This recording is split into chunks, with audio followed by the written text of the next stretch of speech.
MS Dhoni సారథ్యంలో team India T20 world cup, one day world cup, ICC champion trophy సొంతం చేసుకుంది.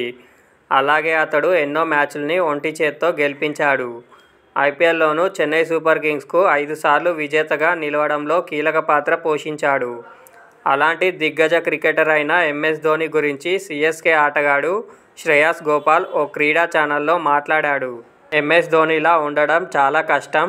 అది అంత తేలికైన విషయం కాదు. చాలామంది అది చాలా సులువు అనుకుంటారు. కానీ కాదు. జనాల్లో అతడికి ఎంతో కీర్తి ప్రతిష్టలున్నాయి. అయినా అతడు ఎంతో వినయంగా డౌన్ టు ఎర్త్ ఉంటాడు.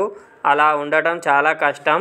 అతడు చాలా సింపుల్గా ఉండేందుకు ప్రయత్నిస్తాడు. అదే అతడి గొప్పదనం అని శ్రేయాస్ గోపాల్ ఎంఎస్ ధోని గురించి వివరించాడు. ప్రాథమికంగా ఓ ఆటగాడిని ఎలా హ్యాండిల్ చేయాలి, అతడిని ఏ ఓవర్లో ఎలా ఉపయోగించుకోవాలనే విషయం ధోనికి తెలిసినంతగా ఎవరికీ తెలియవు. ఈ విషయం అందరికీ తెలిసిందే. అలాగే మ్యాచ్ల్ని ఎలా ముగించాలన్న విషయం కూడా ధోనికి బాగా తెలుసు అని అతడు పేర్కొన్నాడు.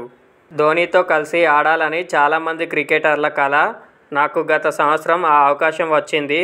నేను దాన్ని మరికొన్ని సంవత్సరాలు కొనసాగించాలనుకుంటున్నాను. ధోని ఎంత ఎక్కువ ఆడితే అది క్రికెట్కు అంతగా ప్రయోజనకరంగా ఉంటుంది. అలాగే డ్రెస్సింగ్ రూమ్లో అతడితో ఆటగాళ్లు జరిపే చర్చలు, అతడు ఇచ్చే సలహాలు, సూచనలు ఎంతో అమూల్యమైనవి. అందుకే చెన్నై సూపర్ కింగ్స్ తరపున అతడితో కలిసి ఆడుతున్నందుకు చాలా ఆనందంగా ఉంది అని శ్రేయాస్ గోపాల్ అన్నాడు.